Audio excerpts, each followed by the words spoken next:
지난주에 배웠던 말씀 같이 한번 복습하도록 하겠습니다. 우리가 아말렉에 대해서 몇 달 동안 얘기했습니다. 아말렉이라는 죄와 우리가 싸워서 이겨야 한다라고 얘기했습니다.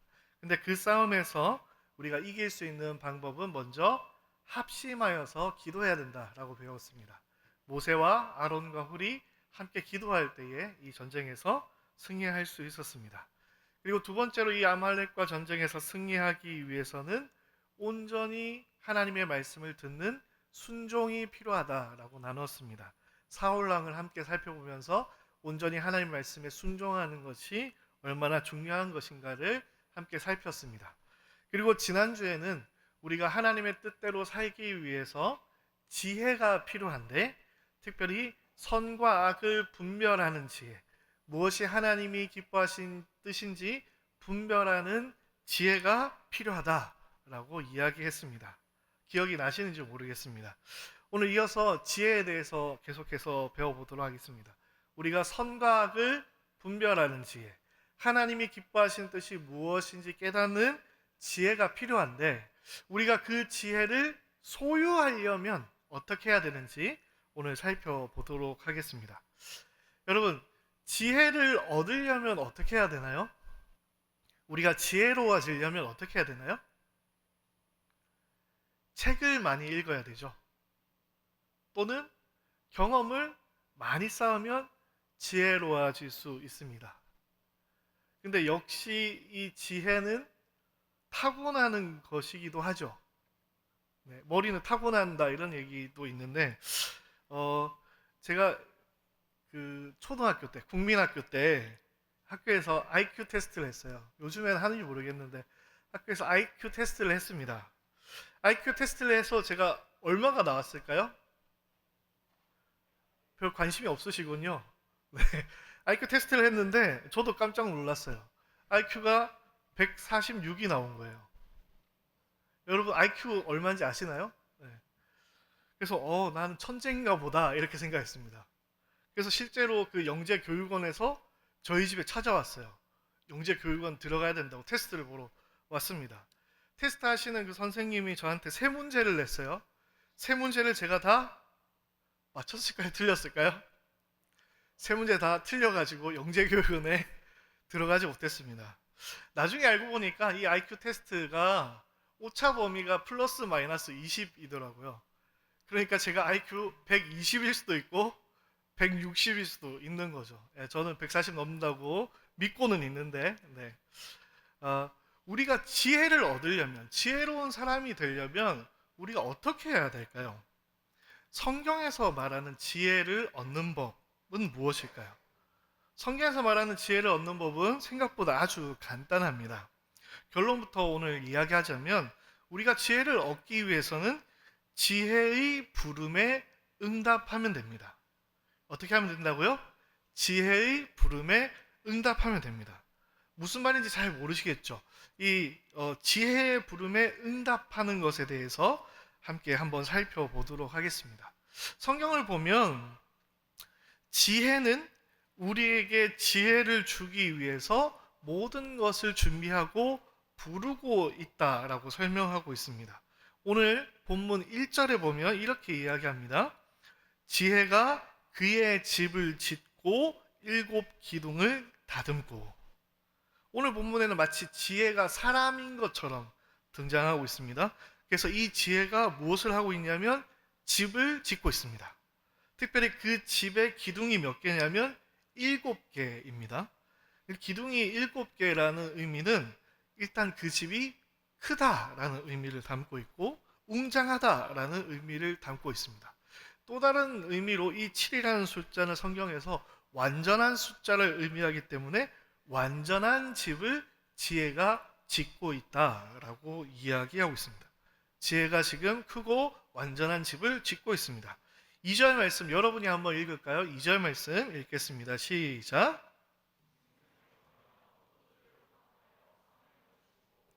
네, 또 지혜가 무엇을 하고 있는가? 첫 번째, 짐승을 잡으며. 짐승을 왜 잡고 있습니까? 네, 고기를 준비하고 있는 거죠. 잔치에 고기를 준비하고 있습니다. 그리고 포도주를 혼합하며 포도주를 담그고 있습니다. 그리고 상을 갖추고 있습니다. 뭐 하려고요? 잔치를 열으려고. 사람들 초대해서 이 음식을 먹고 마시고 즐길 수 있는 잔치를 열려고 지금 지혜가 준비하고 있다라고 설명하고 있습니다. 그리고 나서 3절에 계속해서 이렇게 얘기합니다. 자기의 여종을 보내어 성중 높은 곳에서 불러 이르기를. 이제 지혜가 집을 짓고 음식을 준비한 이후에 사람들을 보내서 지금 밖에 있는 사람들을 뭐 하고 있냐면 초대하고 있습니다. 그래서 이 지혜의 초대에 응하면 우리는 무엇을 얻을 수 있냐면 지혜를 얻을 수 있다라고 오늘 본문이 이야기하고 있는 것입니다. 이 지혜가 잔치를 준비하고 사람들을 부르고 있는데 특별히 어떤 사람들을 부르고 있는가? 4절 말씀 여러분이 같이 한번 읽도록 하겠습니다. 시작.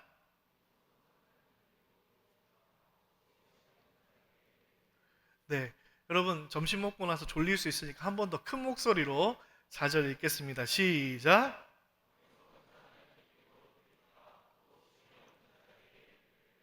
네, 어떤 사람을 부르고 있습니까? 어떤 사람을 초대하고 있습니까? 어리석은 자는 이르기로 돌이키라. 지혜 없는 자에게 이르기를. 그러니까 지혜가 없고 어리석은 자, 지혜가 필요한 자들을 지혜가 초대하고 있습니다. 그러면 이 지혜의 초대에 응하면 어떻게 되는가? 5절 말씀에 너는 와서 내 식물을 먹으며 내 혼합한 포도주를 마시고 라고 이야기하고 있습니다. 이 식물은 원어 성경에 보면 레헴이라고 되어져 있습니다. 우리가 잘 아는 베들레헴에 있는 그 레헴이에요. 이 레헴은 어떤 뜻이냐면 떡이라는 뜻입니다. 떡. 네. 와서 내 떡을 먹으며 내 혼합한 포도주를 마신다라고 이야기하고 있습니다. 지혜의 초대에 응하면 지혜가 준비한 음식을 먹고 마시게 된다라고 이야기하고 있습니다. 그러면 지혜가 준비한 이 떡과 포도주를 먹고 마시면 어떻게 되느냐? 6절 말씀에 어리석음을 버리고 생명을 얻으라 명철의 길을 행하라 하느니라. 이 지혜가 준비한 떡과 포도주를 마시면 어리석음을 버리게 되고 생명을 얻게 되고 명철의 길로 행할 수 있게 된다라고 오늘 본문이 이야기하고 있는 것입니다. 그래서 종합해 보면 지혜가 지금 모든 것을 완벽하게 준비하고 있습니다. 지혜가 집도 짓고 그리고 잔치에 쓸 먹을 것도 준비하고 그리고 사람들을 초청하고 있습니다. 그리고 특히 어리석은 자, 지혜가 필요한 자들을 골라서 초청하고 있습니다. 그 초청에 응하면 무엇을 얻게 된다고요? 지혜를 얻게 된다라고 오늘 성경이 이야기하고 있습니다. 비유에 관한 이야기라 조금 여러분이 얼마나 이해가 되는지 모르겠는데 표면적으로 보면 지혜를 얻는 방법은 상당히 간단합니다. 지혜가 초대할 때에 그 초대에 응하면 지혜를 얻을 수 있다라고 오늘 잠언이 이야기하고 있는 것입니다. 그러면 이 내용을 정말 이해하기 위해서 지금 오늘 본문에서 이야기하고 있는 이 의인화되어서 표현하고 있는 지혜는 무엇을 의미할까요? 지혜는 누구를 의미할까요? 신약의 예수 그리스도를 예표하고 있습니다. 이 잠언에서 얘기하고 있는 지혜는 예수 그리스도를 이야기합니다. 예수님께서 우리를 위해서 집을 지으셨습니다. 요한복음 1장 14절 말씀에 말씀이 육신이 되어 우리 가운데 거하심에 우리가 그의 영광을 보니라고 이야기하고 있습니다. 여기 거하심에 라는 이 단어는 원어의 원래 뜻을 가져오자면 장막을 치다, 텐트를 치다, 집을 짓다 라는 의미를 가지고 있습니다. 예수님께서 육신을 입고 오셔서 우리 가운데 집을 지으셨다라고 요한복음 1장 14절에 이야기하고 있는 것입니다. 예수님께서 우리와 함께 살 집을 지으셨습니다. 요한복음 14장 2절 3절도 여러분이 한번 같이 읽도록 하겠습니다. 2절 3절 말씀 연속해서 읽습니다. 시작. 내 아버지 집에 거할 곳이 많도다.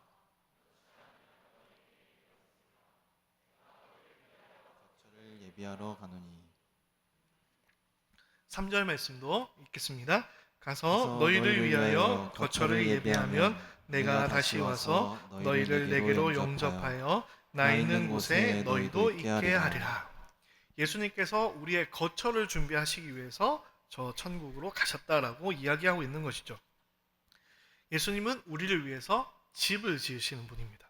또 예수님은 우리를 위해서 신령한 음식을 준비하셨습니다. 요한복음 6장에 보면 예수께서 이르시되 나는 생명의 떡이니, 55절에 보면 내 살은 참된 양식이요 내 피는 참된 음료로다 라고 이야기하고 있습니다. 그러니까 지혜의 근원이 되시는 예수님께서 우리를 위해서 거처를 지으시고 집을 지으시고 우리를 위해서 음식을 준비하시고 잔치를 준비하시고 우리를 초대하고 있습니다. 우리가 그 예수님의 초대에 응할 때에 참 생명을 얻게 되고 명철과 지혜의 길로 나아갈 수 있게 되는 것입니다. 이 지혜의 부름에, 이 지혜의 초대에 응함으로 말미암아서 지혜를 얻을 수 있는 우리 모든 청년들 되시기를 간절히 축복합니다. 할렐루야. 네, 그러니까 성경에서 말하는 지혜는, 우리가 진짜 얻어야 되는 지혜는 태생적으로 가지고 있거나 책을 많이 읽거나 경험을 많이 가지게 돼서 얻는 그런 지혜가 아니라는 것입니다.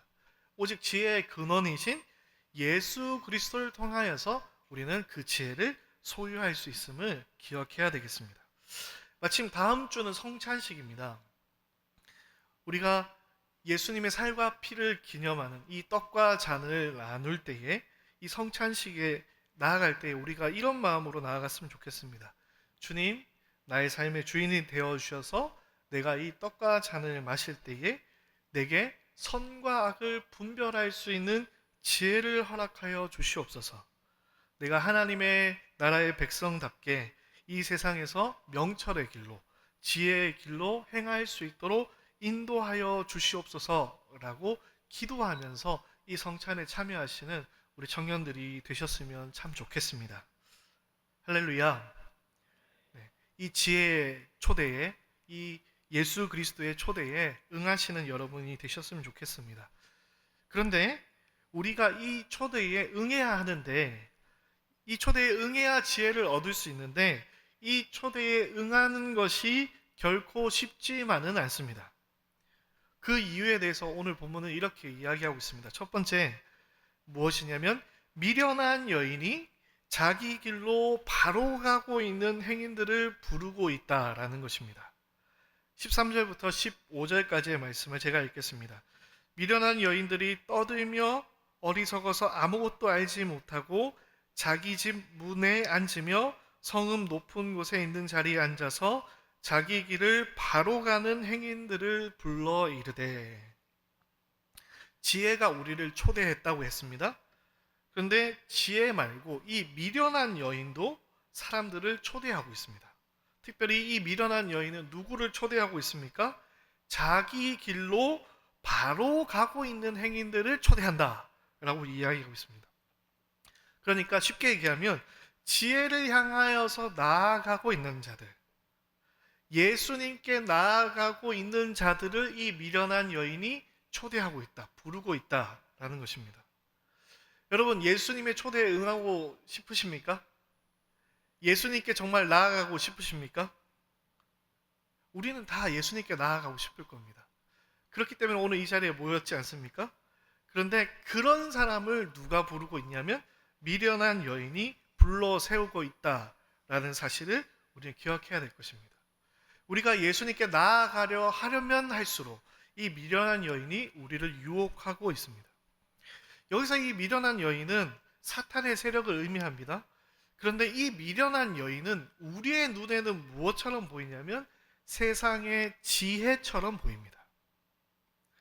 세상의 지혜, 하나님이 주시는 지혜가 아니라 이 세상의 지혜, 가짜 지혜가 우리를 지혜로 나아가지 못하도록 유혹하고 있다라는 것입니다. 여러분, 짝퉁 아시죠? 짝퉁? 짝퉁은 누가 삽니까? 저는 짝퉁이 있을까요? 없을까요? 저희 집에 짝퉁이 있을까요? 없을까요? 네, 저희 집에 짝퉁은 하나도 없습니다. 왜 없을까요? 저는 명품에 관심이 없기 때문이에요. 짝퉁은 누가 사느냐? 이 명품에 관심 있는 사람들이 짝퉁을 사는 겁니다. 오늘 본문도 비슷한 이야기를 하고 있는 거예요. 명품 가방에 관심 있는 사람이 짝퉁 가방을 사듯이 지혜에 관심 있는 사람을 향하여서 이 미련함이 타겟을 삼고 유혹하고 있다는 것입니다. 그러니까 이 오늘 본문에 나오는 미련한 여인의 타겟은 교회를 안 다니는 사람이 아닙니다. 교회를 다니는 사람, 청년부에 나오는 청년, 예수님을 향하여서 나아가기를 원하는 사람을 타겟 삼아서 이 미련한 여인이 사람들을 부르고 있다는 거죠. 자기의 길로 똑바로 가고 있는 사람들을 부르고 있습니다. 그렇기 때문에 우리는 이 세상을 살아갈 때에 정신 차리면서 살아가야 됩니다. 나는 예수님을 사모하면서 살아가고 있어 라고 안심하면 안 되는 것이죠. 나는 미련함에 넘어가지 않겠지 라고 안심하시는 분 혹시 계십니까? 그러한 분이 이 미련함의 타겟이라는 사실을 기억하셔야 됩니다. 그래서 우리는 지혜의 초대에 응하기가 어렵습니다. 두 번째로 이 지혜의 초대에 응하기가 어려운 이유는 무엇이냐면 오늘 본문에 보니까 미련한 여인이 지혜를 따라하고 있기 때문입니다. 뭐라고요? 미련한 여인이 지혜를 따라하고 있기 때문에.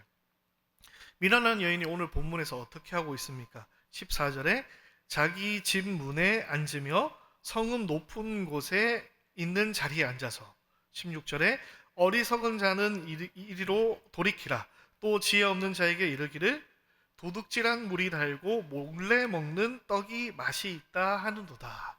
지금 미련함이 이렇게 얘기하고 있습니다. 근데 앞에 본문을 잘 생각해 보면 오늘 미련한 여인은 지혜를 비슷하게 따라하고 있습니다. 14절의 내용은 몇 절과 닮아 있냐면 3절의 내용과 닮아 있습니다. 그리고 16절의 내용은 4절의 내용과 닮아 있습니다. 그리고 17절의 내용은 5절의 내용과 닮아 있습니다. 미련한 여인이 하는 얘기와 지혜가 하고 있는 얘기가 비슷하다라는 것이죠. 여러분, 성경에서 사탄이, 마귀가 하와를 어떻게 유혹했습니까? 창세기 3장 1절에 이렇게 이야기하고 있습니다. 그런데 뱀은 여호와 하나님이 지으신 들 짐승 중에 가장 간교하니라. 뱀이 여자에게 물어 이르되 하나님이 참으로 너희에게 동산 모든 나무의 열매를 먹지 말라 하시더냐. 사탄이 하와를 유혹하던 방법이 무엇입니까? 하나님의 말씀을 가지고 와서 비스무리하게 하와에게 이야기해서 죄를 짓도록 유혹하고 있습니다. 신약 성경에서 사탄이 예수님을 시험했습니다. 사탄이 예수님을 어떻게 시험했을까요? 누가복음 4장 10절 11절을 여러분이 같이 한번 읽을까요? 10절 11절 읽겠습니다. 시작.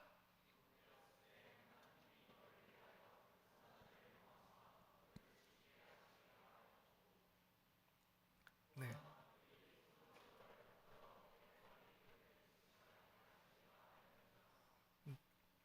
네, 10절이 생략되었는데 11절을 보니까 기록되었으되라고 이 사탄이 예수님을 유혹하고 있습니다. 구약에 있는 성경 말씀을 가지고 와서 예수님을 유혹하고 있다는 것입니다. 마귀는 진리를 가져와서 진리를 약간 바꾸어서 우리를 유혹하고 있다라는 사실입니다. 지혜와 미련함, 이 단어만 놓고 보면 상극의 것 같지만 사실 이 지혜와 미련함은 아주 닮아 있다라는 사실을 우리는 기억해야 됩니다.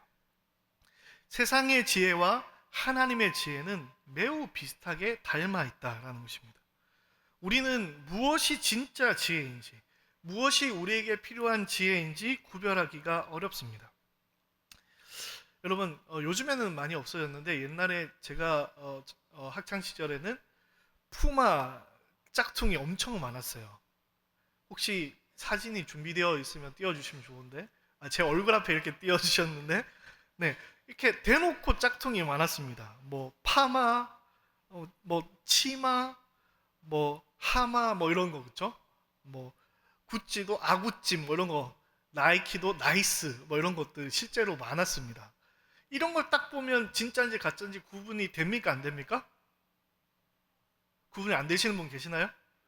다 구분이 되시죠? 뭐가 품한지 다 알 수 있습니다. 그런데 이 세상의 미련함과 지혜는 매우 비슷하게 모습을 갖고 있습니다. 잠깐 내려주시면요. 네, 여러분 밀키스 아시나요? 밀키스 아시죠? 자, 밀키스와 비슷한 음료가 있습니다. 네, 암바사가 있습니다. 밀키스가 원조일까요? 암바사가 원조일까요? 밀키스가 원조일까요? 암바사가 원조일까요? 밀키스가 원조다. 손 들어보세요.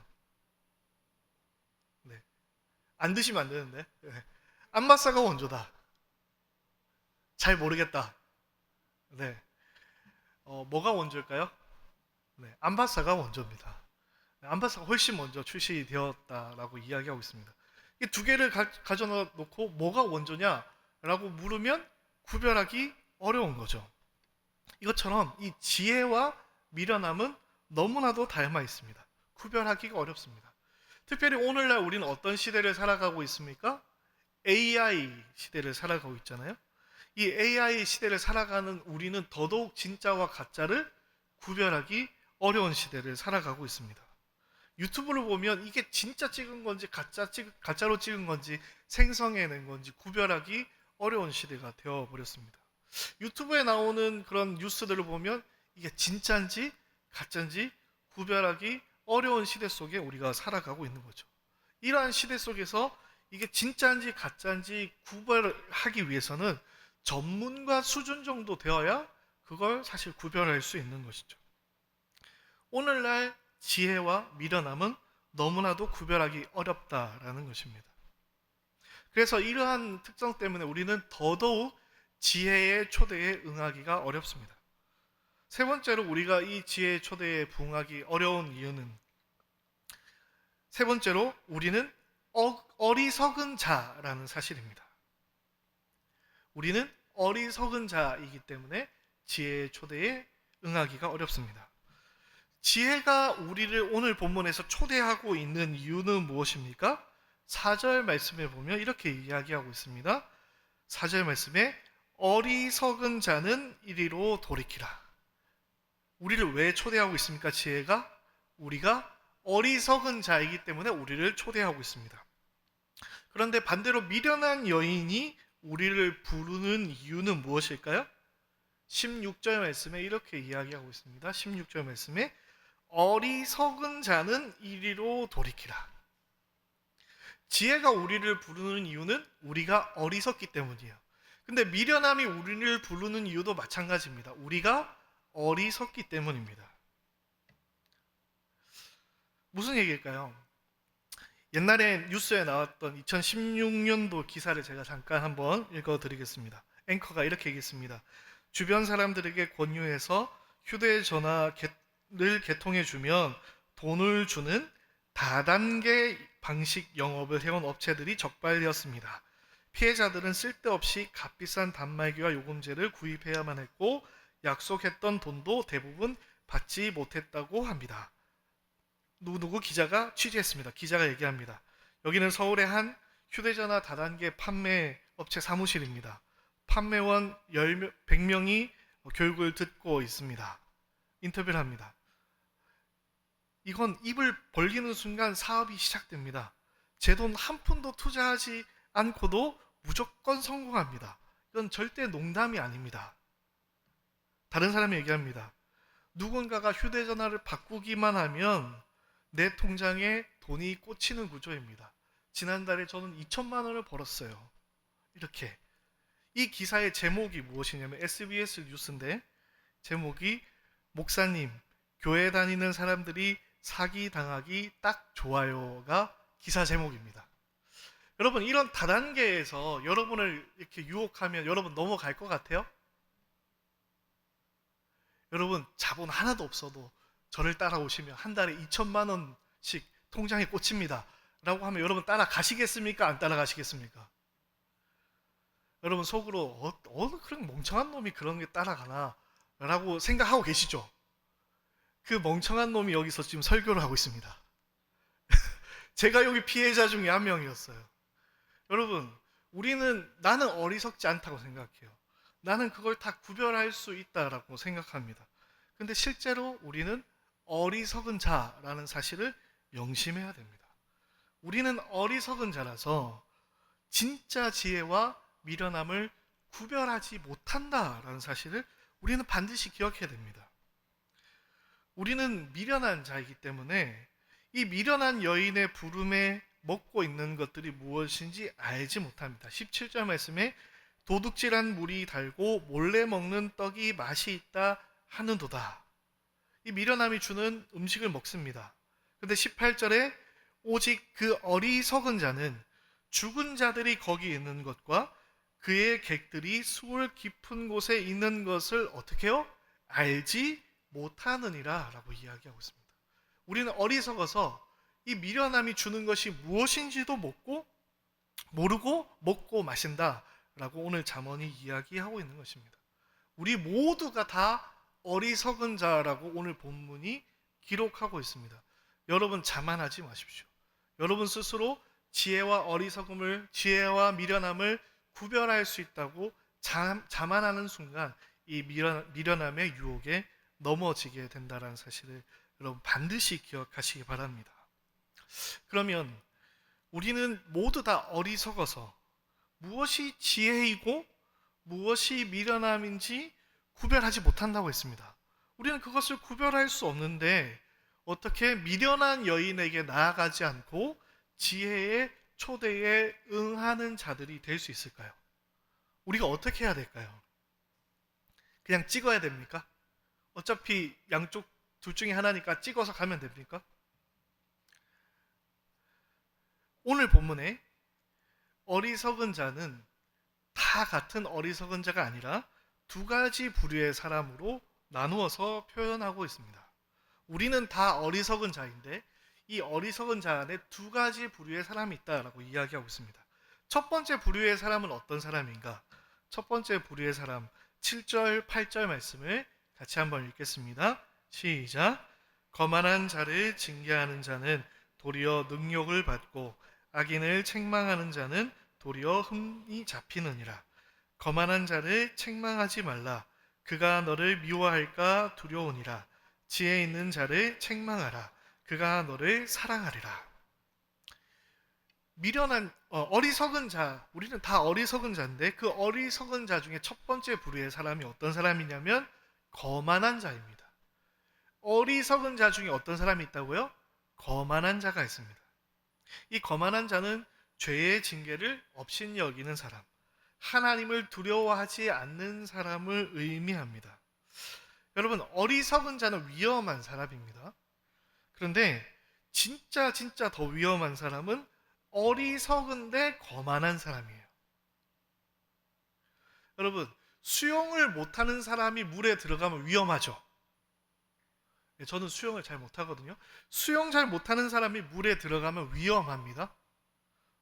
근데 아무리 수영을 잘해도 겁이 없는 사람이 겁 없이 물에 들어가면 위험해요.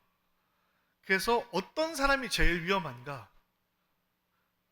수영도 잘 못하는데 겁도 없는 사람이 물에 들어가면 제일 위험한 것이죠. 여러분, 저는 수영을 잘한다고 했습니까? 못한다고 했습니까? 수영 잘 못한다고 했습니다. 그런데 저는 물에 빠져 죽을 가능성이 있을까요? 없을까요? 저는 거의 없다고 생각합니다. 저는 물을 무서워하기 때문에 애초에 물에 잘 들어가질 않아요. 그래서 물에 빠져 죽을 확률이 수영 잘하는 사람보다 더 낮다라고 저 스스로 생각합니다. 그런데 제가 수영을 잘 못하는데 물에 겁 없이 들어가는 성격이다 라고 한다면 진짜 위험한 것이죠. 여러분, 어리석은 것은 위험한 것입니다. 그런데 어리석음에도 불구하고 거만한 자, 이 사람은 정말 위험한 사람입니다. 이 거만한 자들, 스스로 지혜롭다라고 여기는 자들, 스스로 지혜와 미련함을 구별할 수 있다고 자신하는 사람들, 그 사람들이 정말 위험한 사람들입니다. 이러한 자들이 미련함의 유혹에 끌려가서 죄 가운데로, 사망 가운데로 나아가게 되는 것이죠. 그런데 이 어리석은 자들 중에서 또 정반대의 사람들이 있습니다. 어리석은 사람들 중에는 이런 사람들이 있습니다. 여호와를 경외하는 자가 있습니다. 어떤 사람이 있다고요? 여호와를 경외하는 자. 10절 말씀 읽겠습니다. 10절 말씀 읽겠습니다. 시작. 여호와를 경외하는 것이 지혜의 근본이요 거룩하신 자를 아는 것이 명철이니라. 여호와를 경외한다라는 것은 이 거만한 자와 정반대로 여호와 하나님을 두려워하는 자를 의미합니다. 주님 앞에 나아가면 겸손하여지는 자가 여호와를 경외하는 자입니다. 거룩하신 하나님을 만나서 그 하나님의 완전하심을 발견하고 나의 어리석음을 발견한 자, 그 사람이 여호와를 경외하는 자입니다.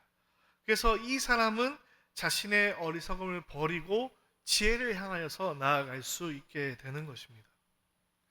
잠언 3장에는 이렇게 얘기합니다. 너는 마음을 다하여 여호와를 신뢰하고 내 명철을 의지하지 말라. 너는 범사의 그를 인정하라. 그리하면 내 길을 지도하시리라. 스스로 지혜롭게 여기지 말지어다. 여호와를 경외하며 악을 떠날지어다. 할렐루야. 말씀을 정리하겠습니다. 저는 전의 지혜에 대해서 이렇게 생각했습니다. 내가 많은 지식을 쌓아서 성경의 내용을 많이 지식적으로 알아서 아니면 신앙의 여러 가지 체험을 통해서 이 세상에서 무엇이 선한 것이고 무엇이 악한 것인지, 무엇이 하나님이 기뻐하신 일인지 구별하는 지혜를 얻을 수 있다라고 생각했습니다. 그런데 성경에서 말하고 있는 지혜는 그러한 지혜가 아닙니다. 하나님의 완전하심과 나의 어리석음을 깨닫는 것이 지혜입니다. 나의 어리석음을 내려놓고 하나님의 완전하신 초대에 나아가는 것이 지혜입니다. 나의 거만함을 내려놓고 여호와를 경외하는 것이 우리에게 필요한 지혜, 지식이라는 사실을 여러분 기억하시기 바랍니다.